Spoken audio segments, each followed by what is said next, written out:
పాపకైతే ఒంట్లో బాగోపోవటంతో పాలు కక్కుకొని అయితే ఉండటం చూసి ఆర్య వాళ్ళు అయితే హాస్పిటల్‌కి తీసుకొని వెళ్తూ ఉంటారు.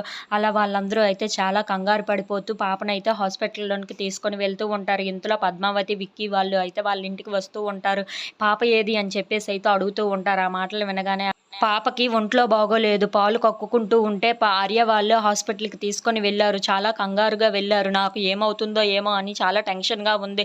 అందుకే ఇక్కడ నించున్నాను అని చెప్పేసి అయితే అంటూ ఉంటాడు. ఆ మాటలు వినగానే అక్కడ ఉన్న పద్మావతి, విక్కీ వాళ్ళు అయితే ఒక్కసారిగా షాక్ అయిపోయి చాలా బాధపడుతూ అయితే సరే మనము వెళ్దాం హాస్పిటల్‌కి అని చెప్పి హాస్పిటల్‌కి వెళ్తూ ఉంటారు. ఇంతలో పద్మావతి వాళ్ళ అక్క అయితే ఏడుస్తూ ఉండడం చూసి అక్కడ ఉన్న పద్మావతి అయితే "అక్క నువ్వు ఏడవద్దక్క పాపకి ఏమీ కాదు" అని చెప్పేసి అయితే అంటూ ఉంటుంది. ఆ పాల వల్లే జరిగి ఉంటుంది. అంటే తనకి ఆ పాలు పడలేదో ఏమో అని చెప్పేసి అయితే అంటూ ఉంటుంది. ఆ మాటలు వినగానే అక్కడ ఉన్న విక్కీ అయితే ఒక్కసారిగా షాక్ అయిపోతూ ఉంటాడు. ఇంతలో అరవింద అయితే వాళ్ళ ఇంట్లో తులుక్కుమని పడి లెగుస్తూ ఉంటుంది. పాప పాప అని చెప్పేసి అయితే అంటూ ఉంటుంది. ఇంతలో అక్కడికి అరవింద వాళ్ళ ఆయన వచ్చి ఏంటి నీకు పాప గుర్తొచ్చిందా ఏంటి? పాపకి ఏం జరిగింది? చనిపోయిందా? బతికే ఉందా నీ కలలో? అని చెప్పేసి అయితే అడుగుతూ ఉంటాడు.